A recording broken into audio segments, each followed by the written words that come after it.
All right, so I guess we can go ahead and get started. Welcome, Sandra. Thank you so much for having me today. I'll call the meeting to order. Just because we have Sandra on. I'm Nicole. I'm the, I almost said my work title. I'm the chair of the Accessibility Committee, and we'll call the meeting to order. We'll go around and do introductions maybe once we start your portion, so then you know who everyone is. So I guess first on the agenda is approval of the agenda. Is there anything else that anyone would like to add today? I know with Sandra's presentation, we don't have a lot of time, so we didn't put too much on there. But is there anything that anyone really wants to add that you think is urgent for today?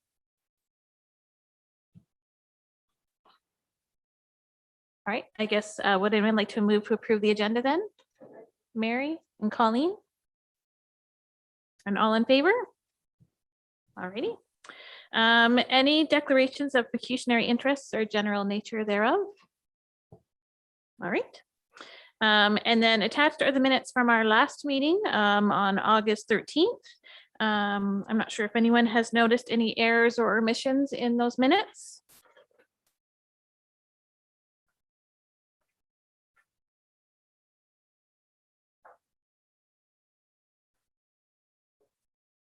All right, would anyone like to move to go ahead and approve the minutes from our last meeting? Oh, I think I saw Linda's hand first and Sandy seconded. All in favor? All right. So yeah, delegations, that's the next part. So we have a presentation from Sandra Barnes regarding Dementia Friendly Communities. So maybe what we could do is quickly go around and just introduce ourselves to say who we are in the committee, and then you can go ahead and get started. So yes, I'm Nicole, and doesn't matter which way do you want to go. I'm Paul Cook. I'm a new member this year on the committee. Hi, I'm Heather. I'm the CEO of the Brighton Public Library, and I'm new as of summer of this year.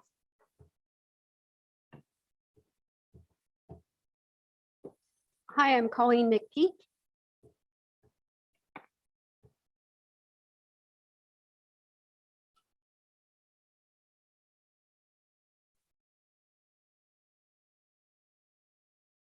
Oh, okay. I'm Linda Granger. And it's nice to meet you. Interesting subject. Thank you. Hi, I'm Mary Tadman, and I'm a counselor in the municipality of Brighton. I'm Mark Bateman, also a counselor for municipality of Brighton. I'm Sandy Fawcett.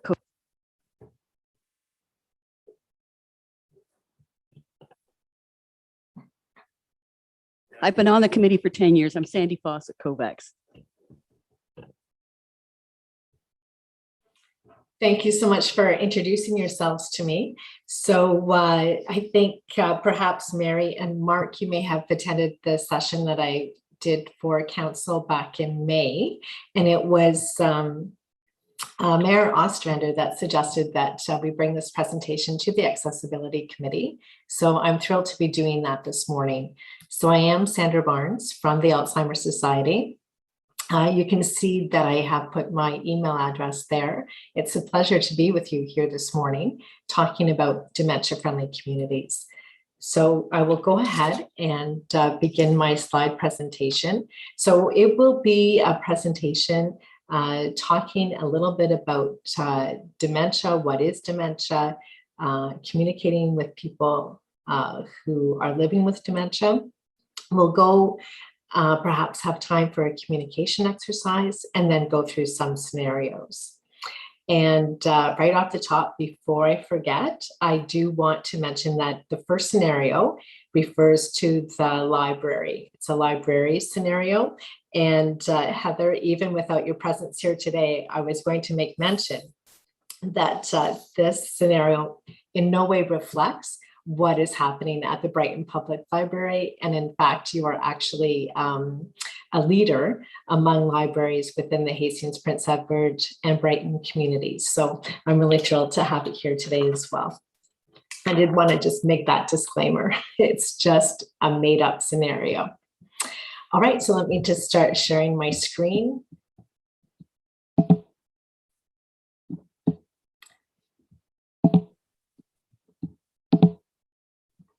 There we are. And can everyone see that? All Yes, we right. can see. Thank you very much, Tom. All right, so today then we'll be talking about understanding dementia, building a supportive and safe community. Just seeing if I can advance my slide.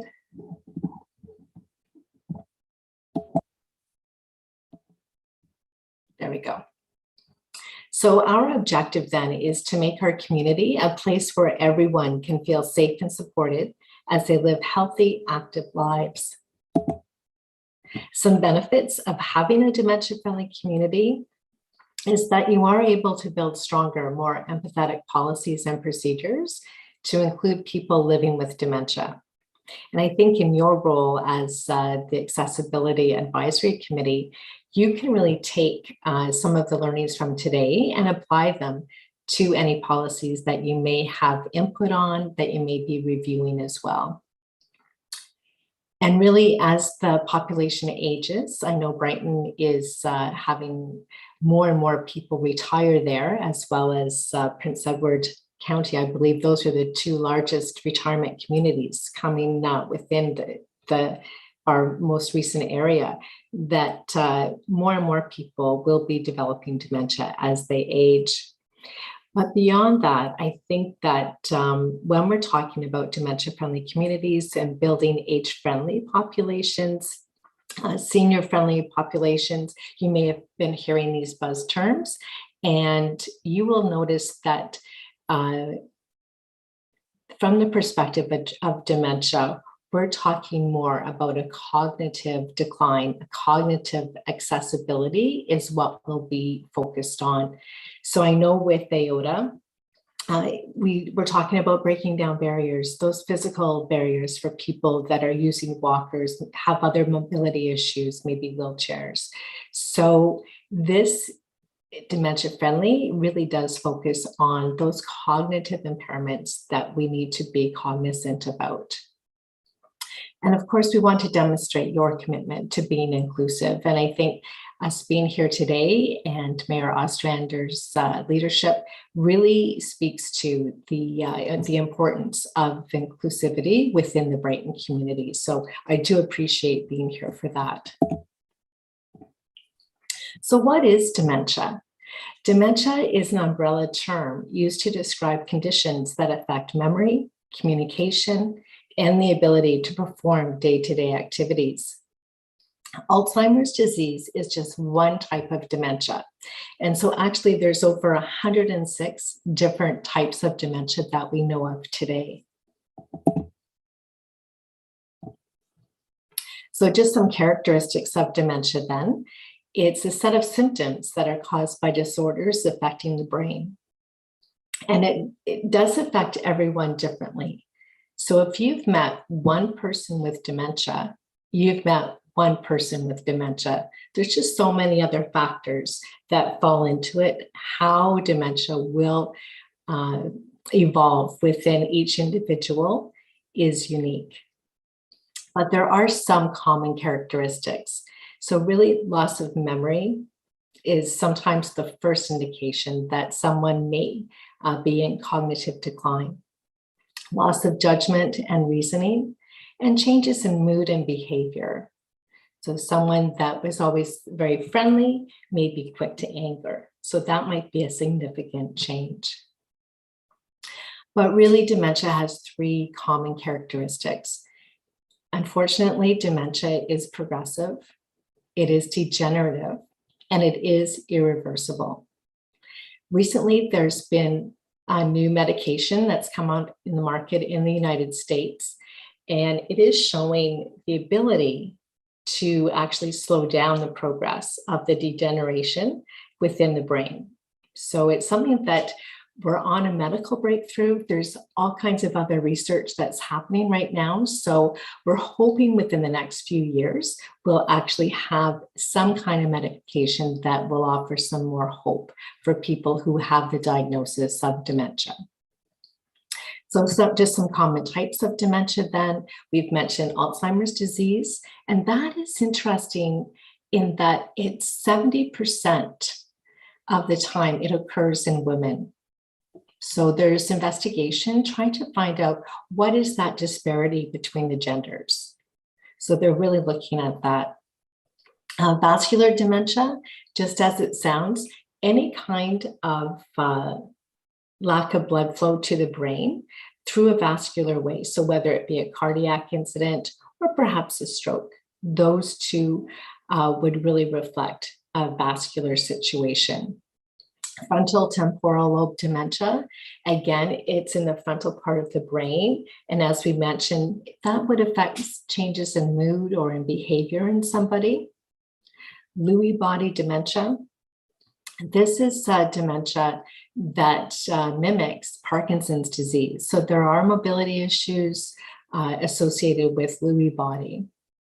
Mixed dementia is another kind that's very common. So again, just as it sounds, having two dementias married together, and most common are Alzheimer's disease and that vascular dementia.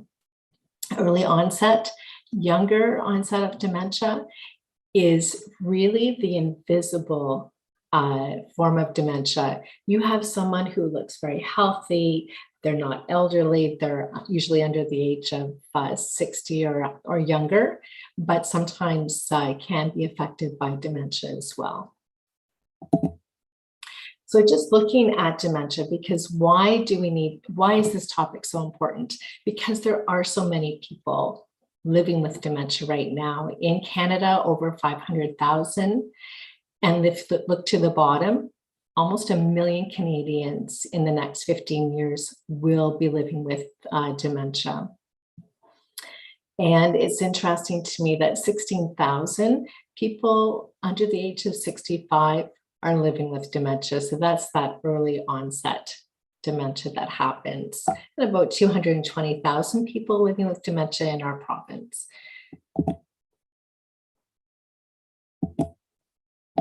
Oops, right, there we go. Just check that moment. Sorry for my slide to go.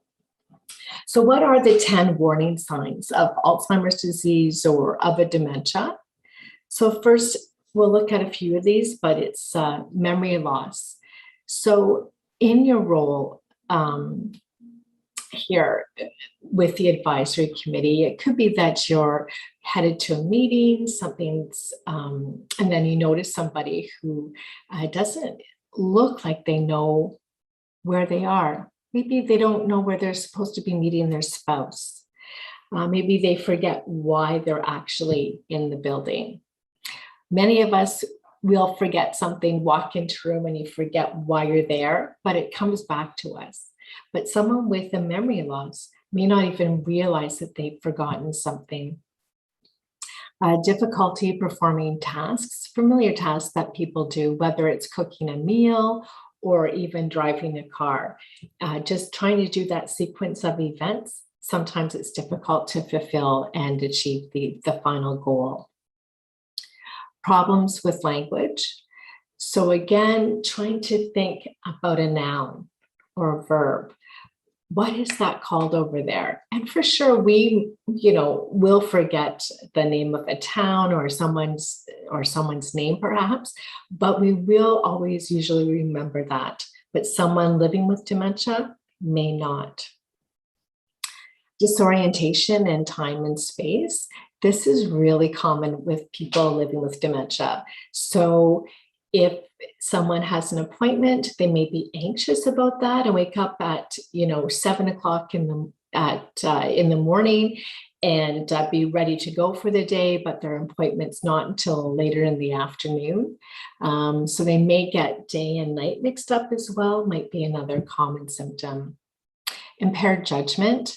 We see this a lot with people living with dementia who may be wearing a winter coat on a hot summer day and just not being appropriately dressed. It's also the time when we may see that people are no longer able to make good decisions and are no longer able to drive. Also having problems with abstract thinking. So with numbers or checkbooks, things like that. Misplacing things. certainly will forget, where did we put my keys? I'm not sure. But it's someone living with dementia, it's a little bit more extreme, where they may put their keys in the sugar bowl, or we saw that commercial recently on TV where lemons are all in the cupboards, right? So it's just putting things in inappropriate places. Changes in mood and behavior, we've talked about that already. Changes in personality, somebody that was really outgoing, very active, led a very social life, may become more introverted, not wanting to go out in public because they know they're not able to carry on a conversation perhaps. And then loss of initiative, again, becoming very apathetic, not wanting to go out for a walk today, coming up with excuses just to stay inside. So these are all just some of those warning signs. So dementia then is really a shift in the way a person experiences the world around them. So it's how we perceive the world. It's just a little bit off kilter for someone living with dementia. So just again, to review some of the changes that you might see in someone who is living with dementia.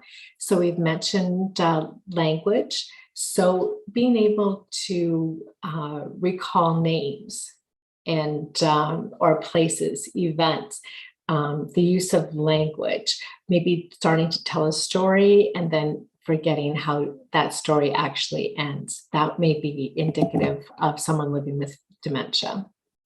Recognition. So someone living with dementia, they may not recognize a loved one, for example. You hear about that, where as the disease progresses, someone living with dementia, they may know that that was their son or daughter, but suddenly they forget who they are. And something that's really important that I'll mention in a few minutes in communication is that although the person living with dementia may not recall your name, they recall the feelings, the emotions that they have for you. So that's important to always keep in mind. Purposeful movement. So again, with Lewy body, for example, that if somebody is trying to reach for a cup or a water, sometimes the brain doesn't make that connection down to the hand. So there may be some limitations with movement as well, and mobility. Self-awareness. Again, someone living with dementia, they may be going back in time with their memories, and they think suddenly that, their son is their brother. And because maybe they have that familial resemblance. So just not understanding that they're not 30 again, they're actually someone who's much older than that. Understanding the environment, again, not being able to recognize what clothes they should be wearing to be outdoors that would be appropriate, not understanding dangers that might be around them as well. Perhaps walking across the street, not at a light, but doing a jaywalk in the middle of the road, for example. Memory, we've talked a lot about that already. And initiation, again, that apathy, where that person doesn't want to do anything or engage in the community any longer. But together, we can make the ideal community a reality through dementia-friendly communities. So what does that really mean? So a dementia-friendly community then would be a community that understands those citizens living within it. They want to make that community all-inclusive. They encourage participation from members of the community, making it meaningful for them, purposeful, assist people in joining and becoming involved, and values all of the citizens within the community, making it all accessible.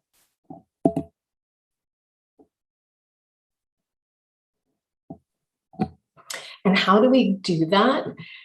So when you're out and about, so within your role as on the accessibility committee, what you're going to be looking for are some considerations for someone with cognitive issues. So really looking at signs, are they clear and simple and in large print? So many times people get carried away with fonts and try and make it look really fancy and have script or whatever. But really you want to make the fonts clear, simple, large print, easy to read. Signs should be placed at eye level for someone with cognitive issues, and have graphics as well. Sometimes with language comes that ability to process reading as well. So having clues, arrows, or some of our signs like for the washrooms, the men and the women, that is also very helpful. We also want to be sure entrances to buildings are clearly visible, obvious, and of course, very well lit. So again, some of these considerations could be applied to AOTA as well for any of the physical barriers. But again, today we're focused on that cognitive. So we want to make sure that there's adequate lighting in all hallways throughout the building, in all rooms, that the hallways are flat, wide, and unobstructed. Maybe that we need a quiet space available, the music's not too loud, reduce that amount of confusion so the person who has cognitive issues or is living with dementia can really then focus on conversation, on expressing themselves as well. Also, we want to think about mirrors. Oftentimes people living with dementia may see themselves in a mirror. And remember, we talked about self-awareness. So maybe they're thinking that they're 30 and they look in the mirror and they see this person with gray hair and wrinkles and they think, oh my goodness, like, who is that? It's scary. They don't know who that is. Sometimes, again, if a floor is highly polished, it'll look wet, a little bit slippery, and also carpets and mats. I wanted to say to that whole perception. So think about winter. When winter comes, we usually have a service to bring in clean mats on a regular basis. But if you've noticed, those mats are usually black. Sometimes people living with dementia perceive that mat to be a deep hole. They can't see that 3-dimension. So they will kind of skirt around that mat, worrying that they're going to fall into the hole. So you may look and see that their behavior is a bit odd. Why would they be skirting around a mat? But remember that the perception is different, altered, and now they're seeing that as a hole rather than a rug. Of course, also removing unnecessary carpets and mats beyond just the perception is also a tripping hazard as well. So a person living with dementia, their experience is always either enhanced or diminished by how we choose to relate to them. And just like anybody else living in our community, we want to make sure that everyone is treated with respect, that we're showing them empathy and that consideration. When we think about communication, communication isn't just about the words that we say, it's how we say them. So it's in our tone of voice, in our smile, in our body language. As you know, if we're sitting with our hands crossed, that means that we're pretty closed off. If we're opening up our arms, we're welcoming people in with this beautiful smile and choice of words. And I did mention earlier that people living with dementia, they may forget your name, but they will always remember how you made them feel loved and cherished. So as the accessibility committee, you'll want to think about the language that you use when you're referring to someone who has dementia. So we always want to say person living with dementia or a person with dementia. We want to have expressions and responsive behaviors that are very positive when we're referring to someone living with dementia. And we want to explain what is happening instead of labeling. Words such as aggressive are so derogatory. So you may want to say the person raised their voice, they took a step towards me. You know, their shoulders were up, their face started to get a little bit red. Use the description rather than the label, because maybe that's not actually what was happening. So again, you want to be avoiding words like demented, acting out, aggressive behavior, agitated, challenging behavior. So all of those negative labels that we hear, use the descriptor to describe what it is that you're seeing.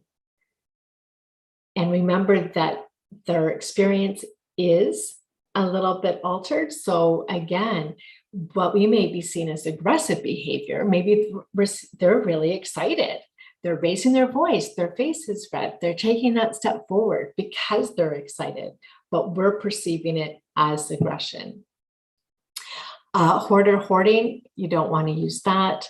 Violent, again, puts that negative label on somebody. Sundowning, sundowner. Someone living with dementia, when they wake up in the morning, their mind is really fresh and renewed after a good night's sleep. But as the day progresses, they've had all of that stimulation throughout the day, trying to process words and language and all of that, and they become mentally fatigued and tired. And so what will happen is that some of the symptoms of dementia that we've been talking about will become more prominent towards the end of the day. And unfortunately, this was in previous times labeled as being sundowning or a sundowner. Also wandering or wanderer, definitely people living with dementia. Again, their time and space may be different. So again, they may think that they are 30 years old. They need to go to work in the morning. So they need to leave that house because they've got to go to work. And they don't understand that they're now older. They've been retired for 20 years. They don't need to be going to work. But so there's always that urgency to get out of the house sometimes. So that's something else that would need to be managed. But so you don't want to put that label of wandering or wanderer on somebody living with dementia. So how does dementia affect communication? So again, the person may appear angry or may not know how to respond. They may not be able to tell you what they're feeling or why. And if they tell you something, it may not make sense, but for them, that's their reality. And they may forget activities, events, or conversations. Again, asking that same question over and over again.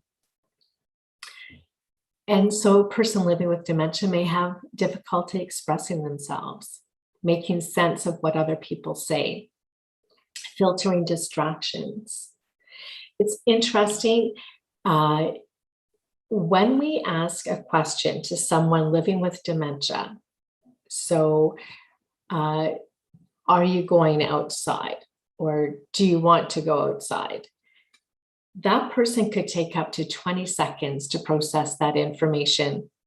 So to understand what you're asking them, process it, decide on a response, and decide how they're going to give you that response. So we have to show patience and just give that person time and space. Don't rush them, don't hurry them along.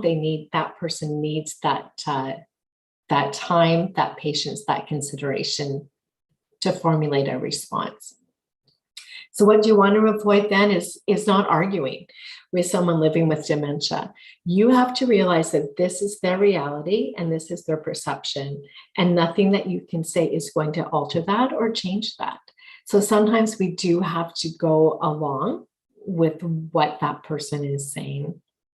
You don't want to quiz the person living with dementia either. What did you have for lunch? What are you having for breakfast? What are you doing? Don't ask 1,000 questions. And of course, never scold the person. You know, that's not right. I told you that before. That's not going to help someone living with dementia. So risks people with dementia may face, of course, the obvious fraud or abuse. We hear about this all the time. Being in an unsafe environment could result in injury. Maybe they're crossing the street in the middle of the street with oncoming traffic, not realizing, you know, their surroundings. Again, a lot of people with dementia may feel isolated and be isolated because of their lack of interest in engaging again in social communities. They may be in poor health, not realizing that they need to go to the doctor or get that pain in their tooth, that abscess looked at by the dentist. And of course, going missing. Unfortunately, about 60% of people living with dementia will leave the house and go missing at some point. So again, being part of the advisory or the accessibility committee is you're going to be in public places a lot, and you may see someone who's lost. And how do you know that they're lost? They're not dressed appropriately for the weather. We've talked about that. They're standing still, looking around. Maybe their eyes are darting. They're looking confused and disoriented, perhaps pacing, repeating the same question. I need to get here. I need to get here all the time. Something that I didn't know about when I first started working with the Alzheimer's Society is the blue bracelet.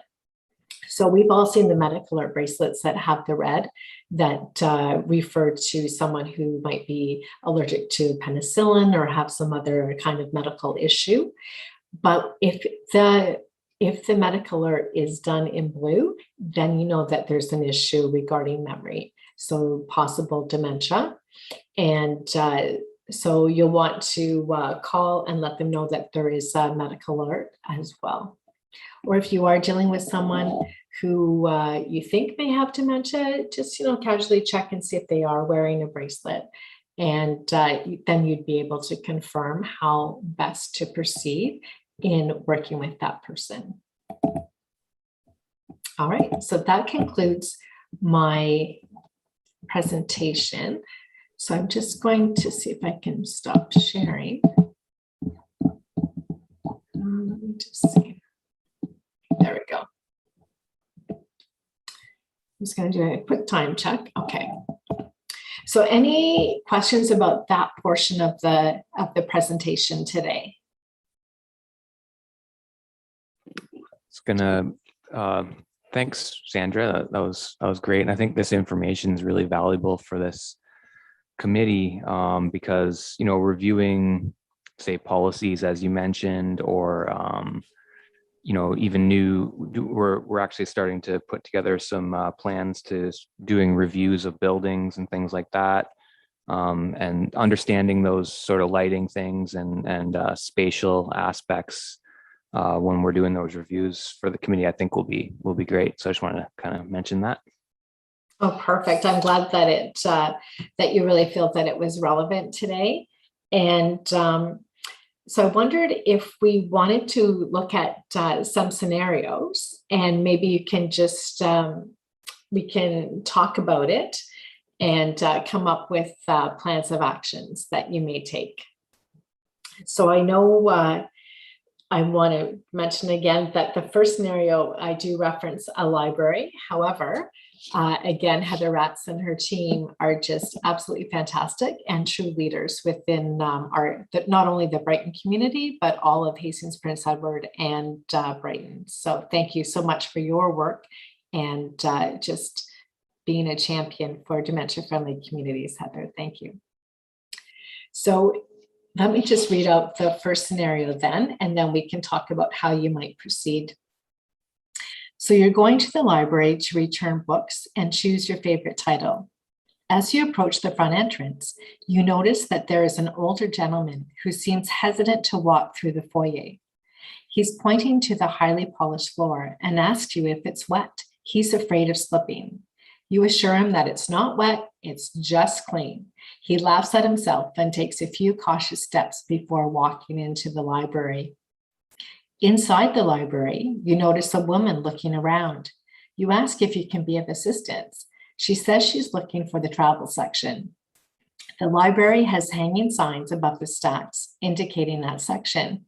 You point out the sign and the woman apologizes that she didn't notice it. It's all so confusing for her. What recommendations would you make at your next accessibility committee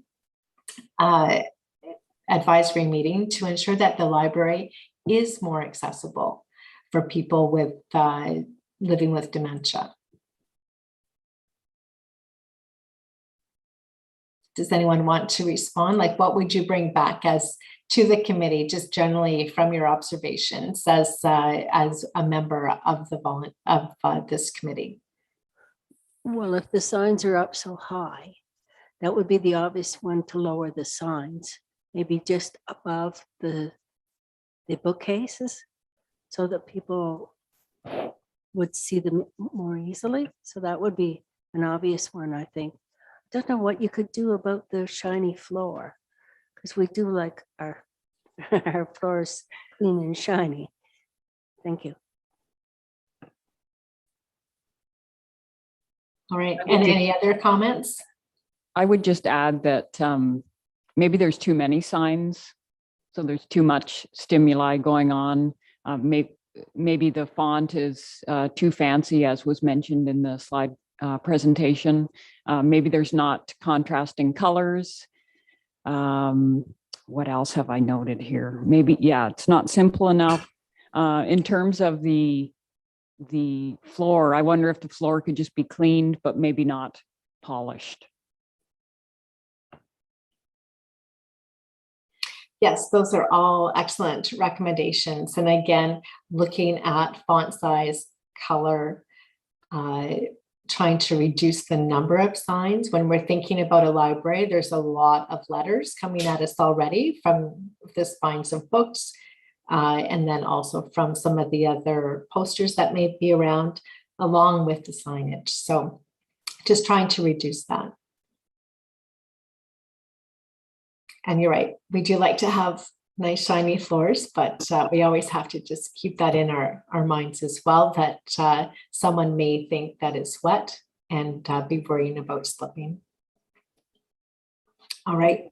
Yeah, could I just ask this one question? I was wondering, has there been any study on the color? But is people with signs of dementia more confused with different colors? Because sometimes color does affect some people. I think that's an excellent question. And I'm not aware of research myself, but I was involved in a presentation that talks about people who are living with Alzheimer's disease. Actually, their color stimuli is so reduced that it's important that we have bright colors and contrasting colors as well within the environment. So when we would look into a room and see lime green walls, bright yellow walls, bright blue, bright purple, that for us is like, whew, like that's so bright and so bold colors. But for someone living with dementia, it helps, or with Alzheimer's disease, it really helps them define the space better. So there is a difference there, but we don't have a lot of information on colors that could be used in the community that would, I guess, just really help someone who is living with Alzheimer's, and also ensure that we're not affronted by the boldness of colors either. So I think that's an excellent question. So I don't have an immediate answer, but I can certainly take that back, look into it, and see if we as the Alzheimer's Society has recommendations. I think that's excellent.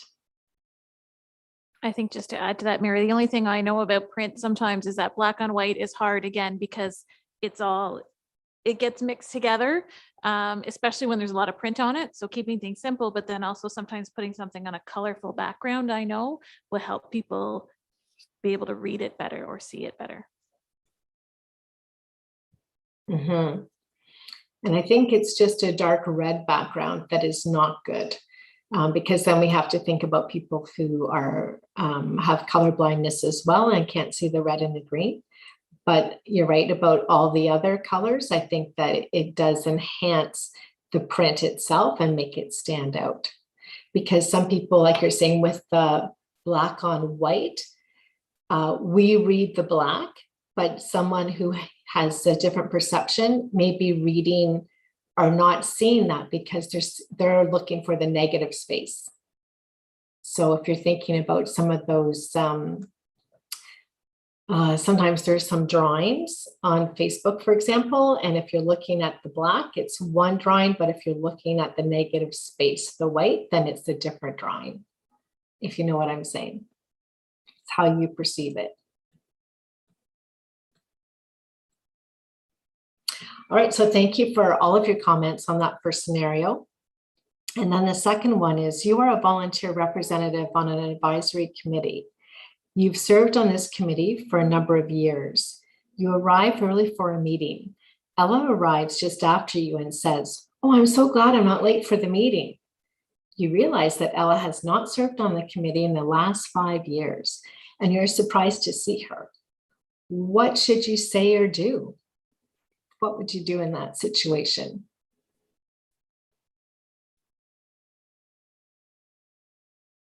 I would start with saying, "Hi, Ella, what a nice surprise," and then introduce myself. From there, I'm not sure.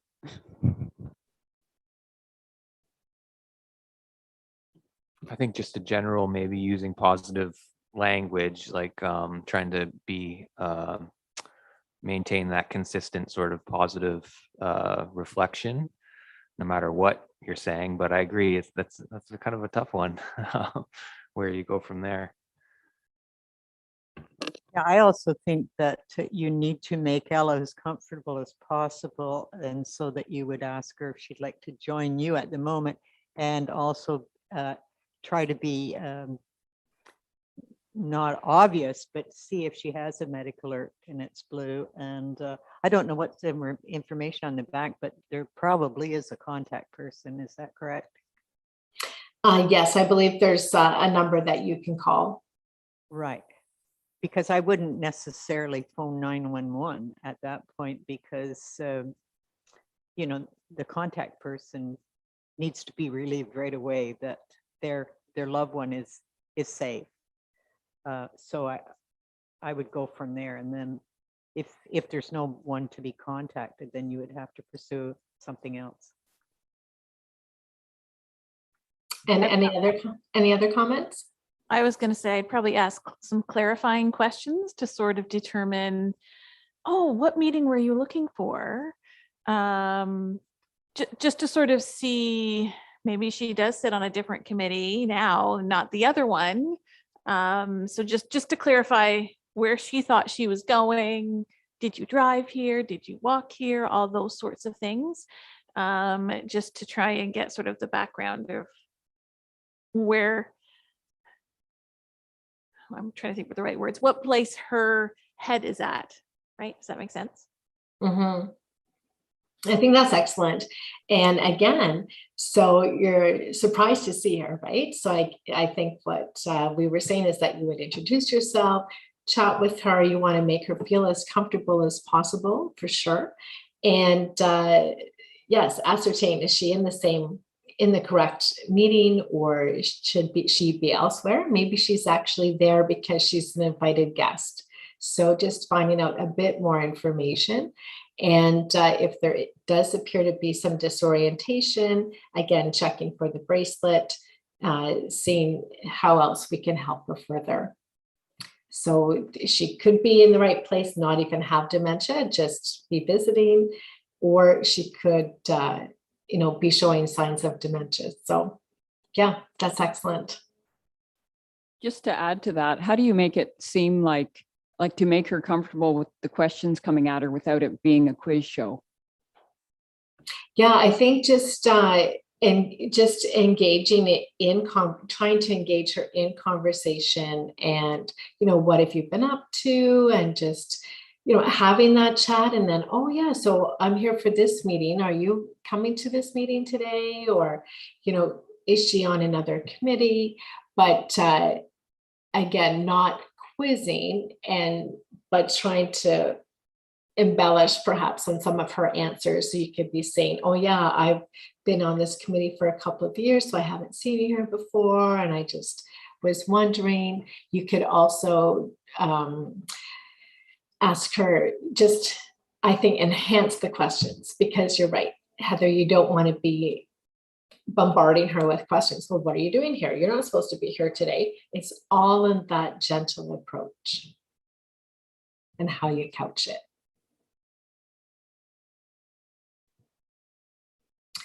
All right, so scenario 3 then. You've just entered City Hall on your way to a meeting. A gentleman who appears to be in his late 60s enters and looks around. He seems uncomfortable and a bit agitated. You approach him and ask him, can I help you? And he tells you that he's here to make a police report. He tells you that someone has broken into his house and stolen important papers from his desk. So what is it that you do?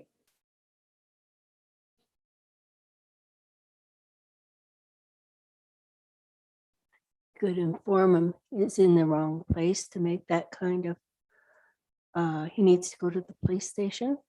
And here, we're lucky that it's just up the road, and, you're just a couple blocks up the road to go to the police station. So you could tell him the directions there. And any other comments? I would acknowledge maybe what he's feeling at the time. When he tells you about what has happened, I would say, wow, that sounds scary. Let me see if I can help you. Yeah, so I think acknowledging someone's feelings is always a great place to start, especially if someone is agitated. I can see that this is really upsetting you. Let me make a call. Let me see how I can help you. I think you need to go to the police. The police are, just down the road. So, and even offering to take them there if they're very agitated and you have that time, or maybe you have a security guard within your building that could help as well. So just assisting in any way that you think might be helpful for that person to de-escalate, calm down, and get to the right person to make that report. If you felt that maybe or you got the feeling that maybe they shouldn't be sort of walking the streets or something like that, do you think it would be appropriate in that situation to actually call the non-emergency number and just say that you have someone here that wants to make a report, to see what their advice would be? Yep, you can certainly do that as well. And especially, if it is farther, if you think the person shouldn't be driving or walking on their own, and you're not in a position to be able to accompany them, then yes, making that call, and kind of letting the police clue in that, you're calling because you're not sure this person should be is in maybe a mental state that they're able to be driving or walking on their own. And because maybe they're just agitated and so very upset, maybe it has nothing to do with dementia. But if you're worried about a little bit about that, having the officer on the other end, kind of giving them that little bit of a clue, will help them and how they respond to the individual as well.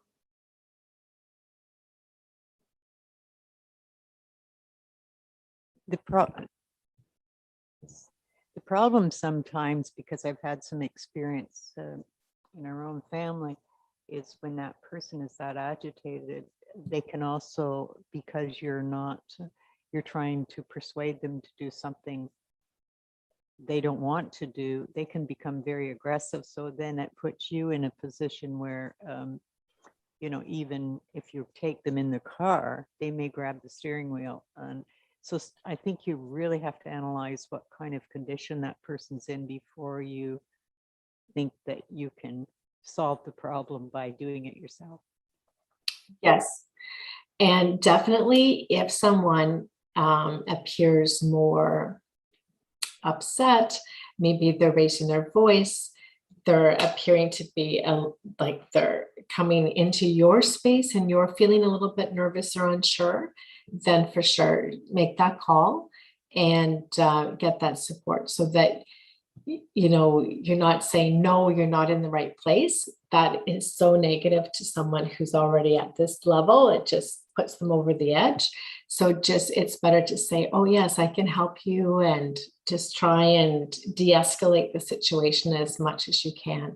Right. Because as you're saying, the person, if they do have dementia, they can escalate just in a second, you know. So you do want to be sure that you are safe as a priority, because if you're not safe, you can't help anybody. Can I just ask you if I did the right thing? I live beside a retirement home, and I came out to the sidewalk. A lady was walking along. She said she was going to catch the bus to go to visit her family. They were having a family picnic. Well, it was Sunday, so I knew there was no bus, and there hasn't been a bus. Wasn't at that time. There wasn't a bus that came to town and took people. And she was already on the sidewalk, so I didn't know if she came from the retirement home or not, or where she came from. And I just rode on my scooter beside her and went with her. And we made it all the way up to town, and we were looking window shopping in the town. And then a young woman came in a uniform from the retirement place and had her phone, and she called back to there and said, I found her. So I stayed with her until somebody else came from the retirement home to pick the lady up. So did I do the right thing? I think so. You were certainly worried enough that you thought that this is such an unusual situation. All those clues. She's going for a bus. There's no bus. It's Sunday. And I'm sure as you were with her, you were probably trying to engage her in conversation and try and find out a little bit. But obviously she had left the retirement home, and you were there just ensuring your safety. I'm sure that I didn't even want to leave her when the one lady showed up, because I didn't know who in the heck she was. yes, She had a uniform on. I was trying to be responsible, but I couldn't be responsible for her. I don't carry a cell phone to make, a call or anything like that. But yeah, we had quite a nice conversation. I wouldn't know to this day if she had dementia or not, because we just talked like two people just meeting. My son said, I talk to everybody that I meet in town. So that was just how it was. So I'm glad your opinion means it means something to me, because I've wondered about her. I mean, I never saw her again. I wondered for years if I ever came across her again, but yeah, thanks.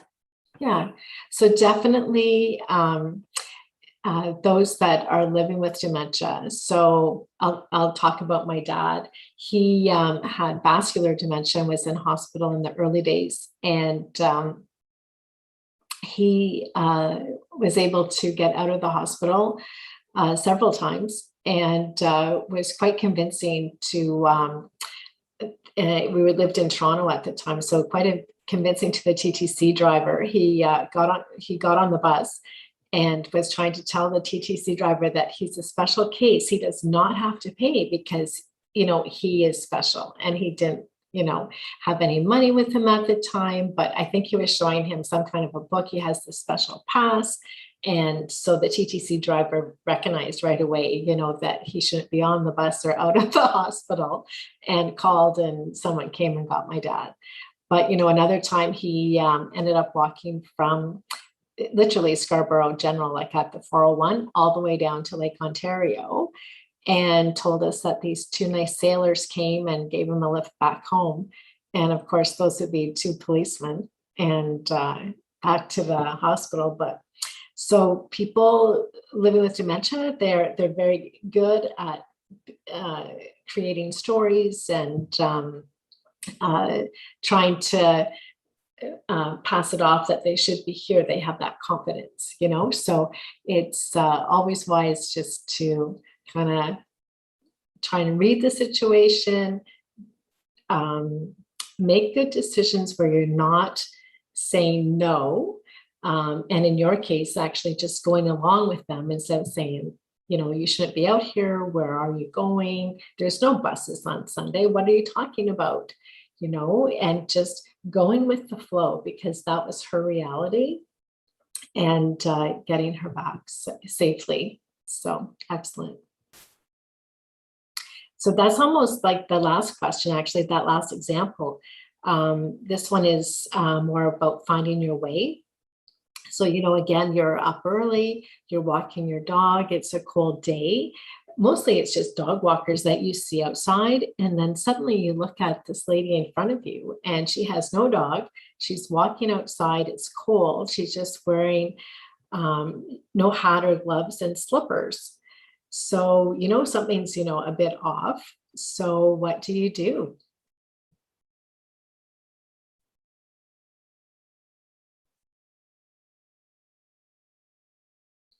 How would you approach this person? I think I would just approach the person and say, good morning.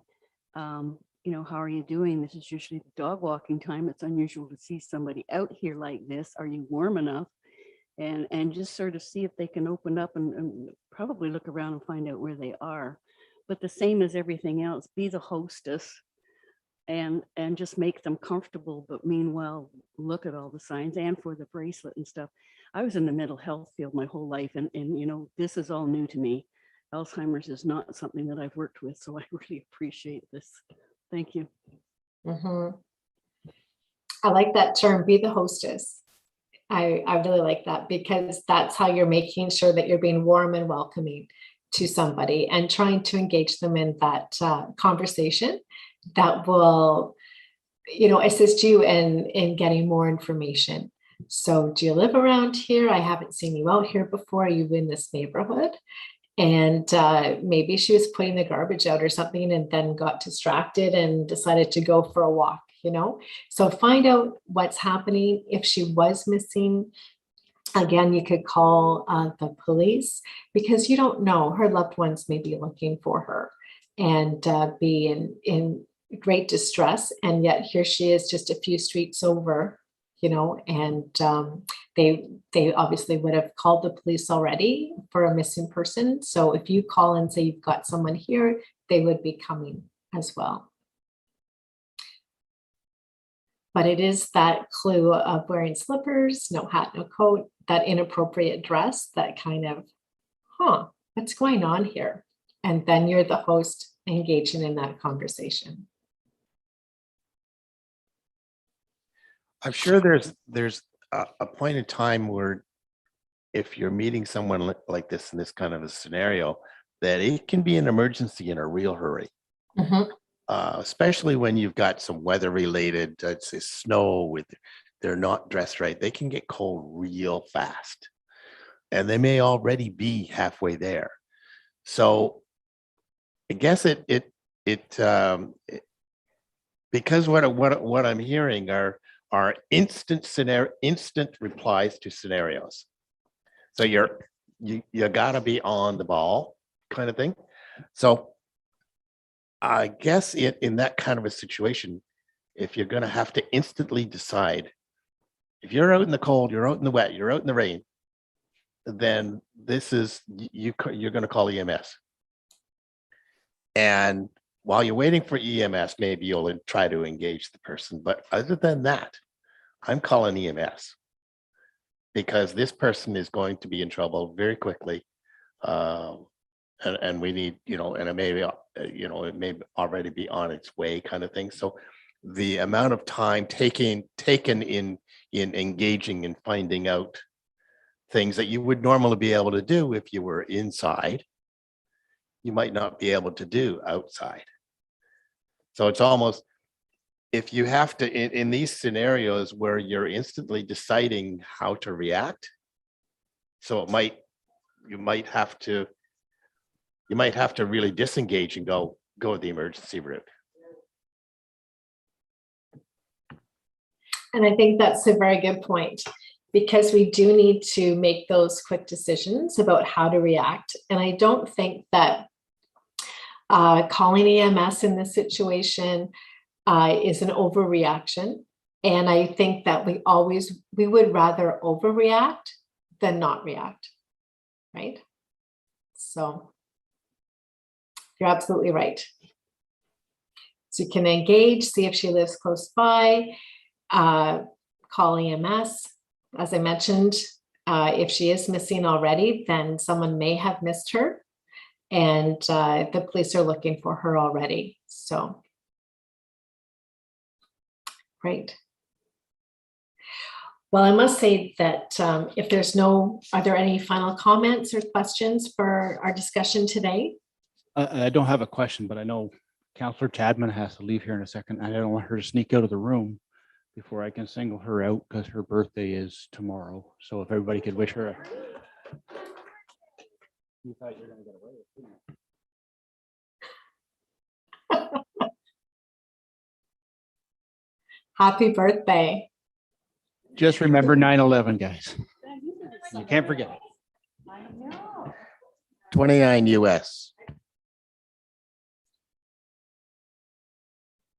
All right, well, thank you so much, everyone, for your participation today in Dementia Friendly Communities. I do have a bit of follow-up information that I'll be forwarding along. It's a number of videos that were made in the municipality of Tweed, just talking a little bit about dementia. You can look at those at your leisure. There's also some information in there about who to contact to make a first link with the Alzheimer's Society. All that information will be in there. And of course, if you have any questions or any follow-up, please reach out to the local Alzheimer's Society, 613-962-0892. And my email is here, sandra.barnes@alzheimershpe.ca. And September 21st is World Alzheimer Day. So we have just something to think about. We do have a few things happening. You can check that out on our website. So thank you so much, everybody, for your time today. Much appreciated. Have a great day. Can I just make a follow-up comment before you leave? Sure. I just want to say on behalf of the library that we're very pleased to be able to be a supporter of dementia-friendly communities. And I don't know if everyone on the committee knows this, but we have cognitive readers in our collection, which are made specifically for people living with dementia. And on October 1st, we're rolling out our cognitive care kits, which I'm very excited about. And there will be more information coming in the days, because October 1st is National Seniors Day, if I'm not mistaken. Mm-hmm. So thank you. This was a great presentation. Well, thank you so much for all you do again for the community there, Heather. And perhaps I'll try and get out on the 1st. And yes, on behalf of the committee, thank you very much for coming and talking with us. I think it was all informative, and we learned all the tidbits about how best to interact with someone if we come across any of those scenarios. I think my only thought was maybe the environmental consideration slide that you had. I really like that one, because that was a really good summary of something that might be, you know, a quick reference for us to come to when we're doing any sort of policy review. We're looking at signage. So I didn't know if maybe we could even get a copy of that one, even just send it over to us, and then we can add that to our minutes. So then we have that with us if we need it. So, but thank you very much for coming. I'll certainly do that, Nicole. I'll include that in the follow-up material for Tom. Mm-hmm. Perfect. All right. Thank you. Have a great day.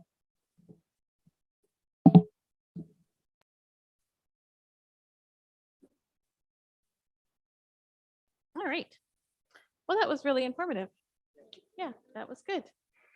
All right. we move on. Again, we don't have too much on the agenda just because of time. But what we do have on here for 6.1 is a 2022 budget discussion.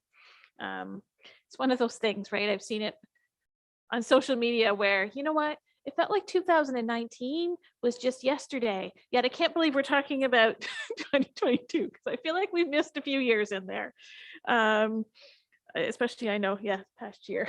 Don't think we've spent much, but it's been challenging to do any sort of community outreach that we have done traditionally with our budgets. So I think attached here is, do we just have the budget from last year? Do you want to speak to it? Yeah, I'll just sort of little rundown of what we're looking at there. So basically I just copied the same thing we did last year because the direction from council and staff was to keep at 0% increase last year, and essentially the same thing this year just because of the nature of ongoing COVID and all that kind of thing. So those line items are all in existence since 2019 actually. So you know, I think it could be, you might, you know, there's definitely room for moving funds between lines if you see that there, you know, we might want to do extra promotions this year or something, you know, ideas like that. But I think the overall budget, the intention is to try to keep it at a 0% increase. Does anyone have any comments or thoughts on that? Are there line item expenditures against the budget for the last year? Like the conferences and seminars, did we actually spend the $1,500 or and so on and so on and so on? So is there, you know, if it hasn't been spent in 2 years, then do you shift it to another line? It actually, so we've had this last year, we had this discussion with every committee because that was the same Okay. question, and it's a very valid question. But unfortunately, any remaining amounts in budgets at the end of the year, fiscal year, it goes into a general reserve for the whole municipality. You can't carry it over. There's some very specific accounting reasoning. I don't exactly understand, but The use it or lose it scenario? pretty much. Yeah, okay. But I mean, at the same time, council was very supportive last year of the, you know, understanding the fact that no one was really using their budgets because of the nature of the year, and that if in future years you wanted to sort of you know, bump something up that was outside of your annual budget, that they would probably be supportive of that because they know the reserves were sort of bumped up already because of the nature of the past couple of years. So that's just something to consider too. And I think on my end, I think I appreciate that. It's one of those things that it's not cut where, right, if you say, well, you guys haven't spent anything on conferences or training or education for the past 2 years, so do you really need that much versus going down? I think it's nice to leave it the same as it is. So at least we know if someone comes across, you know what, this conference looks really good, especially with so many being online now. It'd almost be easier to attend a conference versus, you know, having to take a couple days off and traveling somewhere. Yeah, so I think we appreciate that it can stay the same. Yeah. Okay. Does anyone have anything they think needs to be shifted around or moved? I think all we have spent actually in the past year, obviously the honorariums for attending meetings. And then under miscellaneous expense, just as a thank you to Brighton Digital Archives. I think an expense report would be very minimal. Exactly. Yeah. I'm remembering that we had that lady come and tell us, but I'm not sure about when she was here. And you and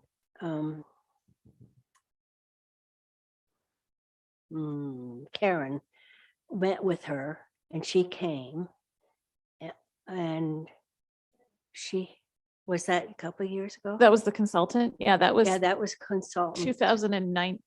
Oh, or sorry. 20. Sorry, We I, had, yeah, yeah, the Training training sessions, sessions. yeah. Yeah, yeah, yeah. yeah, yeah. Yeah. Oh, okay. So I'm not thinking, Mhm. but that, we did do something Mhm. with our money. Yeah. Okay, sorry. No, Yeah. no, that's okay. So is there anything that anyone wants to add or think to be moved around, or are we okay to leave it as we are, as it is? Okay. All right. Okay. So I think we've already got it written in here that the Accessibility Advisory Committee recommend council maintain the current budget. And we'll put Paul as moving it. Any seconders? Oh, I saw Colleen's hand first. And all in favor? All right, so we'll forward on that budget amount with a 0% increase. So item number 7, accessibility concerns from the public. Has anyone heard anything or wants to bring anything forward of things that they've heard? This isn't from the public, but Sandy and I were mentioning, if this is the right time to mention it, just about the lobby washroom, that I tried the remote for the table and I couldn't get it to work. And Sandy was talking about the lights were pointed in the wrong direction. I think that was, we weren't sure because we didn't have them on. So there's one that's above the left-hand side of the toilet commode, should be aimed at the doorknob. If there's an emergency light coming on inside, you're locked inside, you don't want to be feeling around the whole wall. You need to have a light shining right on the doorknob. I think we talked about this a couple of years ago when we went all through this. And I think at that time we did have the lights on, but I don't recall. I'm not clear. Room in the main foyer downstairs? Oh, okay.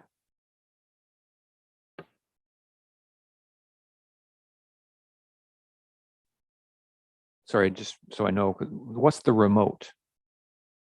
There is a height adjustable change table in there Oh, that we had installed as something for the community. For instance, if someone came to Applefest and needed an actual height adjustable change table to do a change, then at least there would be something in the community that someone could use. So the table itself comes down quite easily, but then you can use the remote to move it up and down. To move it up and down. Yeah. Yeah. And I'm not sure that it's ever worked. I think it was broken within a few months of having it. And I thought it was on the list to get repaired, but maybe, is that something you could put on your list to follow up on? Yeah. Okay. And yeah, you can add, and the lights as well, to look at the emergency lights. Yeah. That might have been 2019 as well. When did we shut down? When did it was March? March 2020, Okay. just before. Okay, yeah. Can I speak to the map on that was given to you all when Preston was here? The They- sidewalk map? The map. that's Yep. With our thing. He said the yellow ones for works to be completed in 2022. Mhm. There's a sidewalk on Prince Edward from Loyalist down a few blocks. I'm not sure even how many blocks it is. That is in really bad disrepair. If we can make a note that that should be on a list to be replaced. It might have to wait a couple of years because it looks like they've got quite a few yellow lines places and a few blue lines placed. But it's really bad. Like, there's so much orange paint on it. It looks like a tiger. It's really crazy.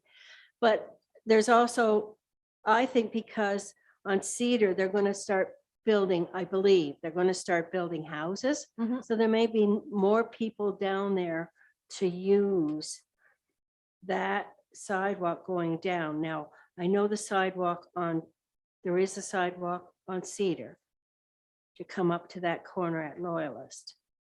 But that other route, I think it's really important that it be replaced because it's very old and very decrepit and it needs replaced.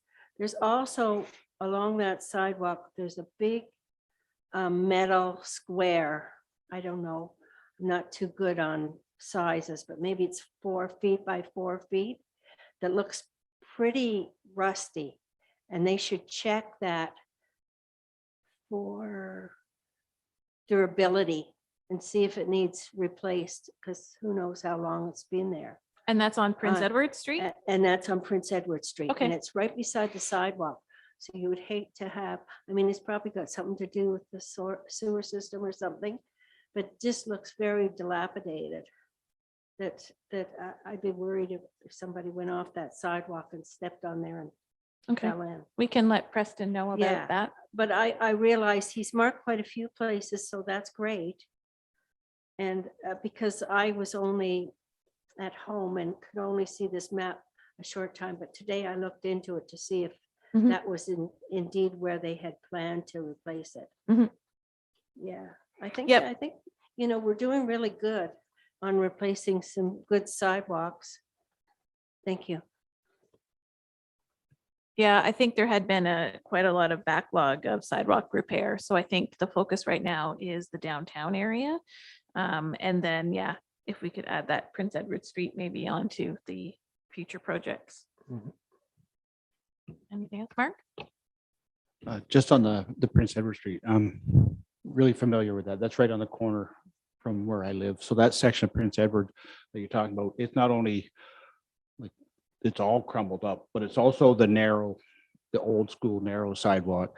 Preston is aware of that. That is the reason it probably wasn't on the list this year is Loyola Street was supposed to be done this year, but it's been pushed back. The pre-design, they came up with issues, but also Prince Edward Street itself, that whole section, that's a county road. And I believe the county is scheduled to resurface that in 2023.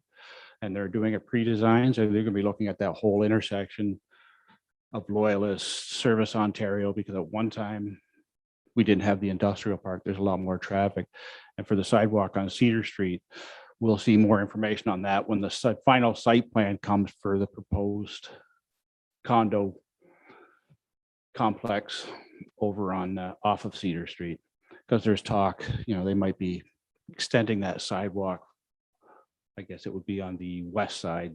So that'll come from the planning department on site plan, and that bad section, that'll Yeah. most likely be done after, because you wouldn't want to do that sidewalk. Then it's going to be torn up when they resurface Oh, the yeah. county road. Because a lot of people think that road that runs right in front of Prince Edward Street, even all the way down, I think from Vito down, that is actually the county's responsible for the surface. So when they do that, our municipality will go in and be doing the infrastructure underground if it need be, right? It occurred to me Yeah. that maybe that's why it wasn't done. Yeah, I spoke to Preston about that one Yeah. already. Yeah. And it's because the county is looking at 2023 Yeah. and 2023 for Loyalists. And the construction of that subdivision will all be happening at the same time. I Thanks. had one other, if I could. I know at a previous meeting, I don't know how far back, we were talking about Canada Post group boxes and stuff. There's, and it ties in with the growth of the municipality. Some of the group boxes were probably placed in the ideal spot at one time, but now with the growth, sightline and accessibility, they're not so much anymore.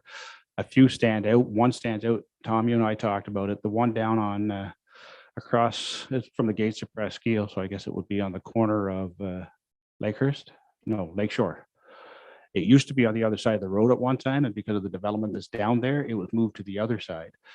The property owner that owns that old park store, that thing is still roped off. So there's really literally no room for a car to pull up unless they're in traffic on Lakeshore, and it's still over there. So that's one that I still think is a safety issue, because if somebody pulls up, they're getting out of their car in the lane of traffic, and especially during the summer months. But when you drive around, you can see some that You know, the mailboxes are leaning, they don't really have the path because there's so much growth. At one time, they might have been in the perfect spot. And I know it's probably have to involve Canada Post, but I think Public Works, I think people from the committee should be there as well, giving their input on, because it's not just a matter of putting it in the perfect spot for somebody that's able-bodied, it's putting it in the perfect spot for somebody that's not able-bodied. I don't know where we are with that or how we can speed it along. Even for new developments, because I don't even know how that works. If the developer chooses where it goes with Canada Post, or if the municipality is involved, probably Paul Walsh could answer that, or you.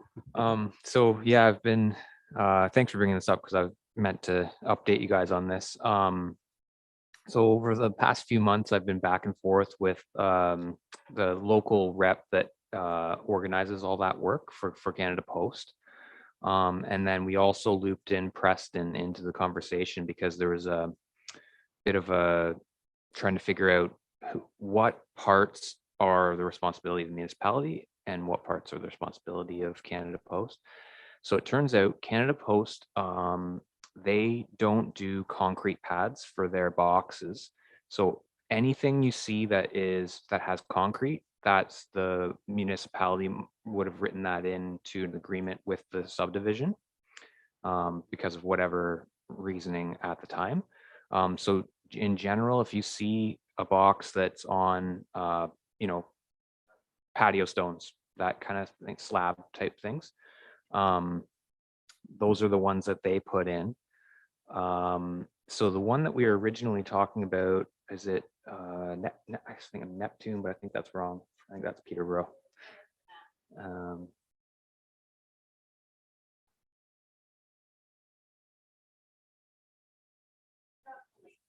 Nautical Lane. That's right. It was determined that the work, as far as Canada Post on that particular one, they did their accessibility to the right level. Like they've got the curb cut in the right location for all together safety. Except in the wintertime when there's snow plows and snowbanks there, and so that's what he was saying. He said, the problem with that is if you add a walkway there, then it's going to get, the snow plow is still going to fill it. And then it's whose responsibility is it to go and check on that walkway every time the snow falls. So that was where the discussion kind of went astray, and we kind of left it more on the municipality side. So we're talking about adding a more firm walkway still there, but that was the sidewalk driver by who does the, sorry, that's not a very technical term, but the sidewalk plow, could it not yeah. So do a quick swat of that area to clean it? I think once I have the final discussion with Public Works, I think that's what we'll hopefully come to. But the recommendation from Canada Post was actually not to do that. So from their perspective, they had fulfilled all accessible functions of that spot. The only other thing that we talked about was the walkway from the actual sidewalk to the blocks of whatever those patio slab things are. And so that was discussed as well, of putting in like a bit wider pathway, because I think it looked like it was maybe like 2 feet wide max, it wasn't kind of very thing. wide. And so we would want that to be up to the standard of, I think it's 3 feet or 1 meter or whatever it is. So maybe I'm just thinking.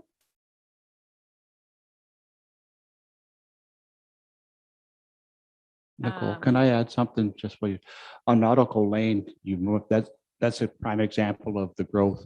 So you'll have to circle back with Public Works and planning going forward before you do anything permanent anyways, because that development that I had mentioned, Nautical is separated by 2 streets. Like right now, they're both dead ends, but that development is going right there. So I can't remember off the top of my head, but I think those streets are going to be connected. So the way it looks now is not the way it's going to look when that planned development is done.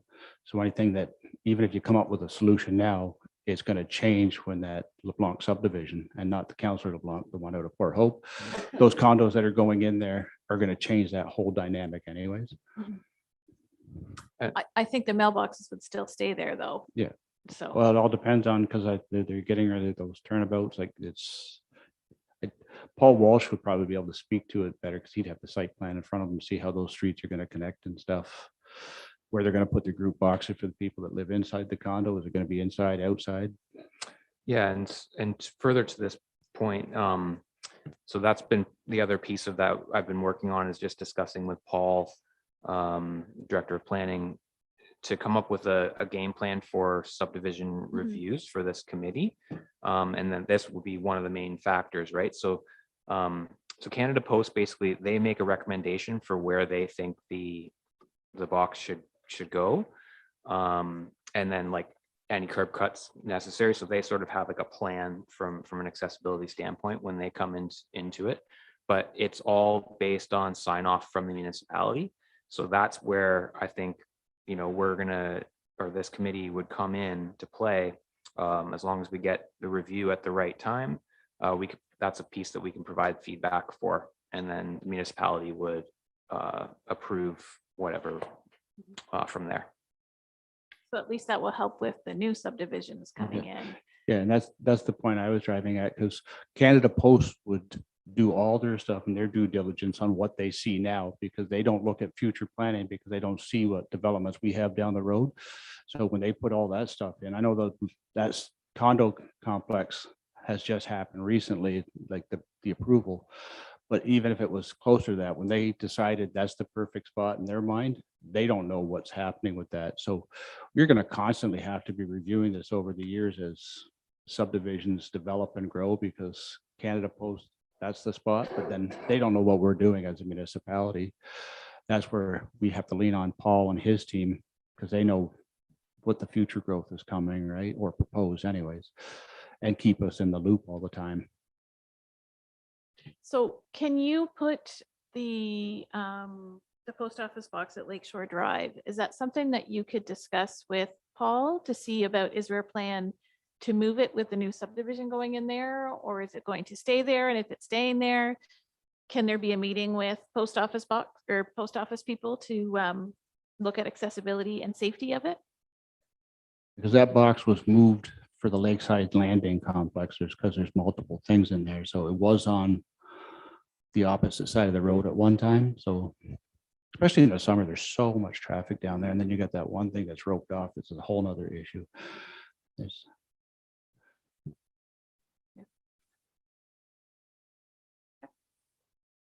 Okay. Yep. And if I can add, I'll bring it to you, Tom, next time I'm up. It's actually a neighbor of mine. He worked 20 some years on the Toronto Police Force, and he's worked for Canada Post on this very thing. He's written a report that he wanted me to hand into the accessibility committee, but I brought the wrong car today. It's in the trunk of the other one. But I'll bring it up and you can hand it in. And he said he'd be more than willing to work with anybody, because that was his job when he retired from the police force, was doing sight lines and that type of stuff for Canada Post. So it might be somebody you can lean on just for advice or another opinion anyways. Mm-hmm. Yeah, great. Thank you. I'll bring it up to you and drop it off to you next week. I'll put it in your mailbox or whatever. Okay. Sandy?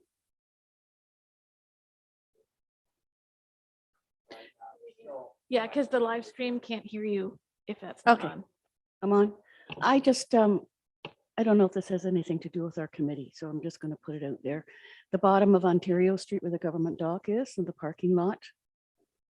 Was just there the other day, and I did not know when this happened, but it's all been asphalted and there's new concrete docks down there. Is there anything there that we should be attending to as part of the accessibility? And at some point, I thought there were mailboxes down there that, the cul right down by the water. No? Oh, okay. Anyway, it was just, I hadn't heard anything about it going in, and I was surprised. Do we have any connection with the government dock or need to? It Are doesn't you look like making it's totally reference to the finished. cul-de-sac? Well, you can go straight through the boat launch, and then there's Yes. that little turnabout down and around. Yes, That turnabout, I don't know if they've determined, because we've gone back and forth on whether that's actually municipal or owned by the M&R. So we'd have to reach out to maybe Bob or Jim Miller, because that falls under Parks and Rec, whether it's even our property. That's why they only paved the boat launch, because there was discrepancy on who actually owned the turnabout. That's why Okay. it did not get paid. Yeah, because because it can't didn't, pave what we didn't don't look own. totally finished and I didn't know what it's Yeah. supposed to look. I mean, I hadn't heard anything about it, so. Yeah. You're looking surprised too.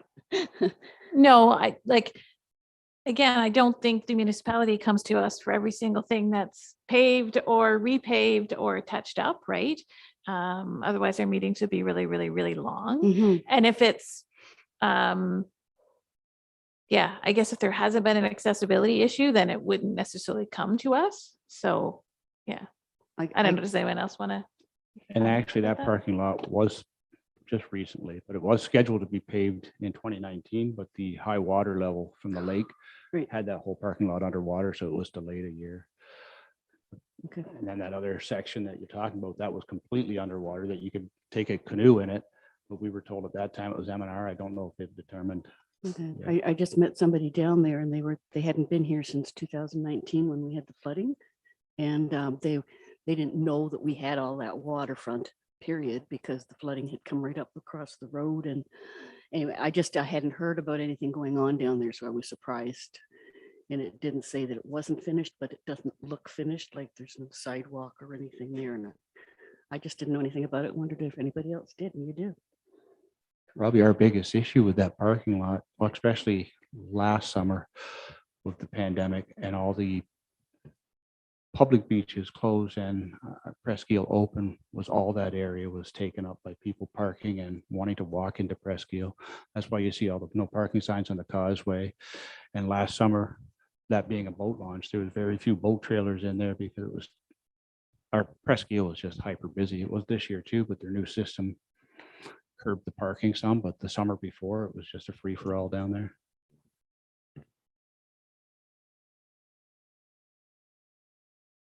Okay, anything else under that one for accessibility concerns from the public? Okay. Do we need to accept those ones or do we just move on? Okay, I can't remember.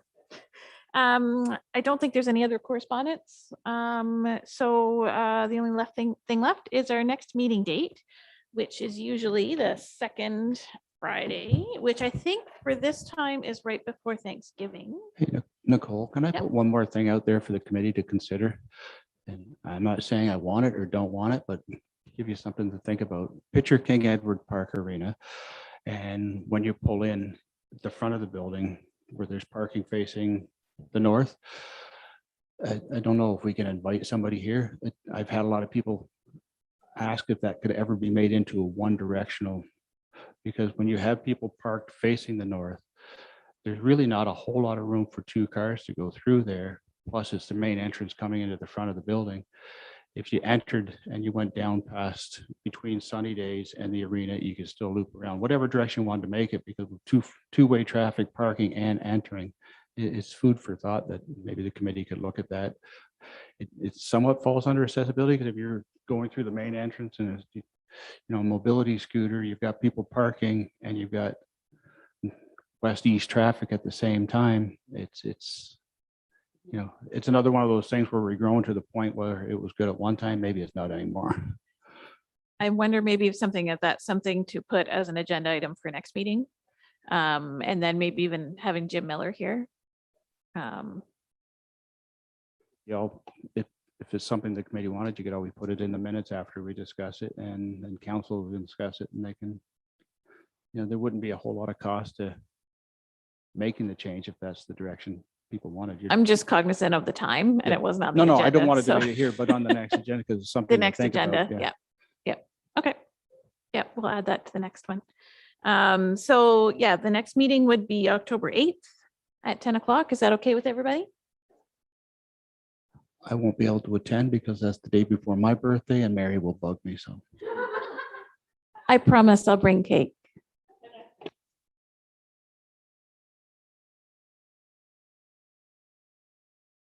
Anybody else go away on Thanksgiving weekend? Well, I guess you're going without me. Can you?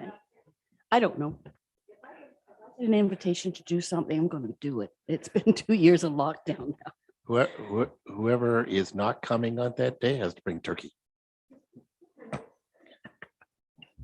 just one more thing. I could tie it into accessibility, but I thought it was just do it while Heather's here. I noticed that the library is now doing, because I've done it for quite a few people. And as most people know, I've been volunteering nonstop at vaccination centers and hosting some in Brighton, and I've started printing off the vaccine receipts for people because I've been booking appointments, and it's very easy to do once you've done it. But I see the library is now offering that service.